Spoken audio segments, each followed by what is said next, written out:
Hey, everyone. Anthony Fantano here, internet's busiest music nerd. I hope you're doing well, and it's time for a weekly track roundup. My thoughts, my feelings on a bunch of songs that have dropped over the last week or so, whether I loved them, hated them, or felt somewhere in between. They are all linked down below, along with our Turntable Lab link. We get kickback from that if you buy some vinyl or a record player or something like that over there. That's something that helps us out. Also, our Patreon page, if you want to get some extra cool bonus monthly content while supporting us. And hey, we just did a second batch, another tie-in with a raptrading.co, and we've released these little holographic Anthony Fantano little trading cards over here. They are limited in supply. They come in a neat little foil booster pack over here. We'll link you to that down below as well, because they are pretty cool.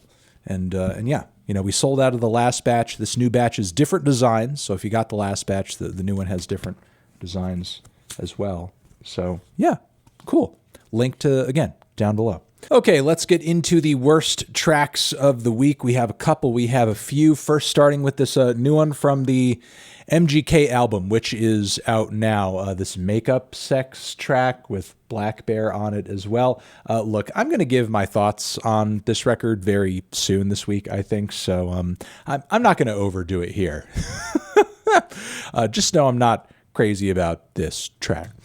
We also have this new one from J Balvin, as well as Ed Sheeran, and I don't know if I really need to go into describing this track too much. It really looks like the cover, Ed Sheeran sounding sappy and goofy all over this bilingual ballad, and J Balvin, while he is fine, he's just sounding way too serious for a track that, honestly, because Ed's in the mix, sounds as goofy as it does. Not really into this one, sadly. We have this new one from 24K Golden, Travis Barker, in the mix too. Like, if the production's going to be this bad, what is the point of Travis Barker being attached to the song in any way? It's just like a really hokey fusion of pop and rap with just an awful beat. Don't really get the appeal of this one, sadly. We have this new one from Kid Cudi as well, which is off the new Sonic 2 soundtrack. And, I hope Kid Cudi got a really big check for this one. I hope he just got a big fat check for his inclusion on the soundtrack. That's all I can say. That's all I can hope for here. Yeah.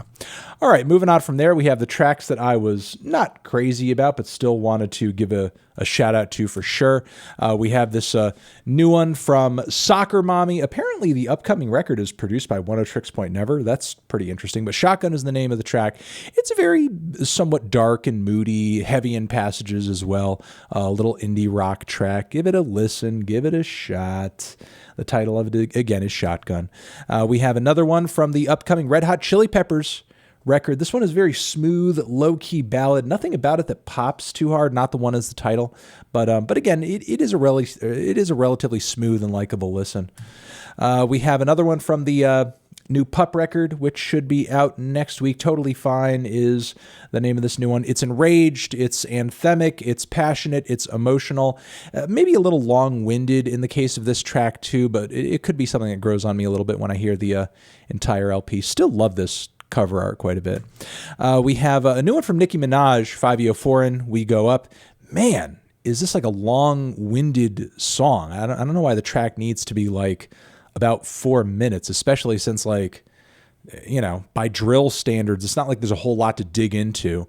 And I think this is another example of a track where it's cool that this style, that this aesthetic is catching on, but I feel like, much like the Uzi track that dropped recently with Nigo, you really need to come at these kind of beats with a certain kind of energy and flow, or you just sound really out of place on it and awkward, and like there's just a lot of dead space that you're not filling up, and it just comes across odd. And I would say that's definitely the case for this track over here, and Fivio on the back end doesn't exactly, save the track either.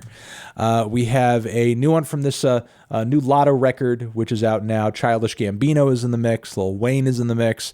Everybody's rapping pretty passively over a huge gospel-inspired beat. I mean, I didn't expect an instrumental of this style on a Latto record, and it is pretty cool to kind of hear at least a note of versatility. But did anybody here give a standout performance, like vocally and lyrically, outside of maybe a few lines here and there? Not really. Well, I mean, I would say, yeah, well, never mind. I'm just going to leave it there. All right, new Kurt Vile track, another track from this new Kurt Vile album. We've been getting teaser after teaser after teaser, and yeah, it's more just very mild folk rock. But I will say, this track is trimmer than some that have dropped from this new record so far, and Kurt is hitting us with like some yodel-esque vocals. He's hitting us with a few yodel notes here and there, and that certainly picks things up a little bit, I think. But yeah. The song over here, Mount Airy Hill, is a pleasant one. It's fine. All right, we have a new one from Kehlani as well, Little Story. Very low-key, very moody cut with a narrative to it, but not, anything that really has too much bite as far as the sonics or vocals of it go, in my opinion. We have a new one from the new Hatchie record that sees a fusion of jangle pop, but like, throbbing new wave electronics as well, which is okay. I just think the song attached to it isn't really the strongest. Lights On is the title of it. And we have a new one from the brand new Guerilla Toss record, which is out now. I'll point you guys to it, but not say too much in lieu of it being released and kind of teasing, because I do hope to give my thoughts on the record very soon. Live Exponential is the title of this one. All right, we have another Fontaines D.C. cut as well. This one with a really aggressive, almost clubby kind of beat, but like a lot of the band's songs, the groove and the vocals and the lack of progression just gets a little tedious after a while, especially since like the payoff at the end of it isn't too immense anyway. So I'm kind of on the fence with this one too. All right, and we have a new taste of, or rather an extra taste of this new Charli XCX record. Charli has seen fit to release a bit of a deluxe edition of Crash with some extra songs on the back end. Selfish Girl is one of them. I was kind of hoping that, like, the additional songs would contain some magic that maybe some of the core tracks lacked, in my opinion. Knowing that I'm not crazy about the record myself, though there are many hardcore fans that are, but I wouldn't say, I'm hearing much fireworks in the extra deep cuts, and I'll leave it at that. All right, and we have another track from beabadoobee over here, Talk. And while I do think this is better than some early tracks that I've heard, it just still comes across to me as just very vague 90s pastiche. It's okay, I guess. Let's move on to a handful of tracks that did stand out to me this week. They are as follows. This new one from Soft Cell and the Pet Shop Boys. Soft Cell are about to come out with a new record. New Wave Legends, Soft Cell, by the way. Their last record, which was a bit of a comeback record for them, came out 20 years ago. And that record came out 20 years after the record before that. So they're on like a bit of a 2-decade streak right now. But this one with Pet Shop Boys is quite a catchy little, synth pop cut. Yeah, I mean, it's a little rough around the edges, and it's awkward in the way that some legacy acts tend to, be in the studio after so many decades of, doing what they do. But, I still think the quality songwriting on this one comes across for sure.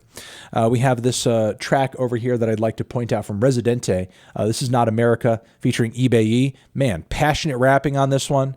A great chorus from Ibeyi. Love the hand drums. Love the primal drums all over the mix. This is a great cut. Kick-ass cut. Liking this a lot. Moving on from there, we have this track from a project by the name of Art Deco.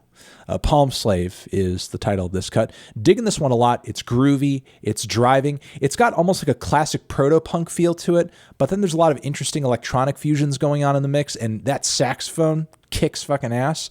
It's driving. It is exciting. It's got some pizzazz. It's a little eccentric as well. It's a fun cut. Feels like an interesting, again, proto-punk throwback. And I also want to point out this new EXUM track, Anima.